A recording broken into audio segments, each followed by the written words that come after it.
In international news, the U.S. signed a declaration with Canada and Mexico last week, but you may not have heard of it. It hasn't had much traction in the media, so is it worth your time? Let's find out. Earlier today, I spoke with award-winning journalist Alex Newman for his analysis. Alex Newman, welcome to our show. Thanks so much for joining us. Great to be here. Thank you so much for having me. Now, the Declaration of North America lays out a plan for closer cooperation between the U.S., Mexico, and Canada on issues like climate, inclusiveness, health, defense, and migration. But critics are worried that it could create more official pathways for migration between the three countries and even override America's sovereignty. What's your take on it?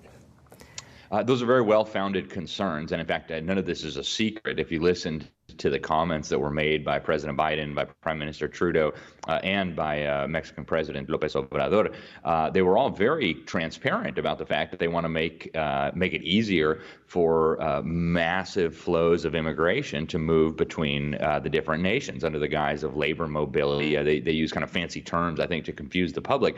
But Joe Biden, in a rare moment of, I think, very honest transparency, said, yeah, what we want to do is make it easier for migrants to get to the United States. We've got documents going back to at least 2005 from the U.S. Embassy in Canada showing that the plan is to ultimately bring about much deeper integration. In 2005, the document from the U.S. Embassy in Ottawa mentioned a monetary union along the lines of what they have in Europe with the euro.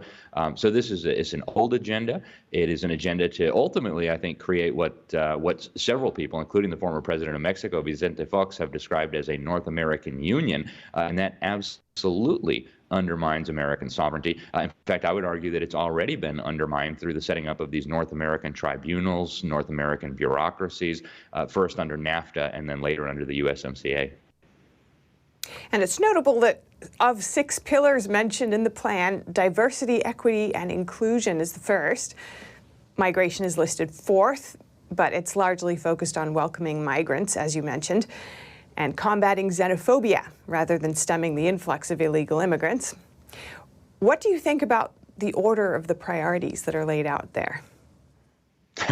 It's very interesting. I mean, they talk in their public statement as if these were the priorities of the Mexican people, the American people, and the Canadian people. Nothing could be further from the truth. People are really concerned about not being able to afford groceries. People are really concerned about skyrocketing electricity bills. People are really concerned about open borders and drug trafficking and sex trafficking. Right? These are the concerns of actual people. And so I think this really illustrates a phenomenal level of tone deafness. Right? To me, it shows that they're not listening to the people, that they're trying to set the agenda in a way that I believe is really nefarious. So. You alluded to other goals mentioned, which include collaborating for the Paris Agreement and further preventing the spread of contagious diseases. Is there any concern here around those things? Yeah, I think there's a lot of concern. What the U.S. Commitment under the Paris Agreement does is essentially undermine America's electricity grid, undermine America's economy, undermine America's manufacturing sector under the guise of slashing CO2 emissions, which is supposed to stave off this climate crisis. And yet, as I pointed out in my recent piece for the Epoch Times, all it's really doing is shifting economic production, manufacturing, factories, jobs, and of course, economic value creation over to China, where every unit of economic output produces drastically more carbon dioxide and releases that into the atmosphere. So the notion that this is somehow going to save the climate is positively ludicrous, and you can see that just in what the Paris Agreement does, right? Obama promised to reduce CO2 emissions in the United States by 28% by the year 2025. The CCP promised to continue increasing its CO2 emissions until at least 2030.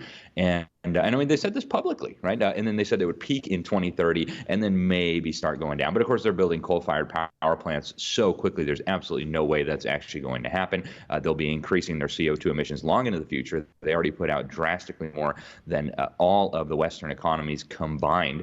I think what's happening here, they want to integrate the economies of Mexico, the United States, and Canada, and they see this as one more vehicle for doing that. And I think it's very telling that none of these agreements, not the Paris Agreement and not this Declaration of North America, are being presented to the U.S. Senate for ratification as required under the U.S. Constitution. So do you think that we'll see any legal challenges to it, considering that so many people are saying they think it's unconstitutional? I imagine we will see legal challenges to it, and we have seen legal challenges to a lot of these things. I think from the plain text of the Constitution, this is clearly unconstitutional. Any treaty must be submitted to the Senate for ratification by 2/3 of the senators. And even with all that in mind, the Senate can't just ratify any treaty. The federal government can't grant itself new powers merely by signing up to a treaty. Thomas Jefferson made this very clear. In fact, the Supreme Court made this clear in 1957 in the case of Reed versus Covert. The federal government cannot assume new powers through the treaty mechanism. If they want new powers, they actually have to go to the people and try to propose and then approve a constitutional amendment. I don't anticipate them doing that. I think they'll continue to just hope that Americans don't pay attention and the courts will allow this to continue. All right, Alex Newman, award-winning international journalist. Thank you so much for your time. It's a pleasure. Thank you so much for having me.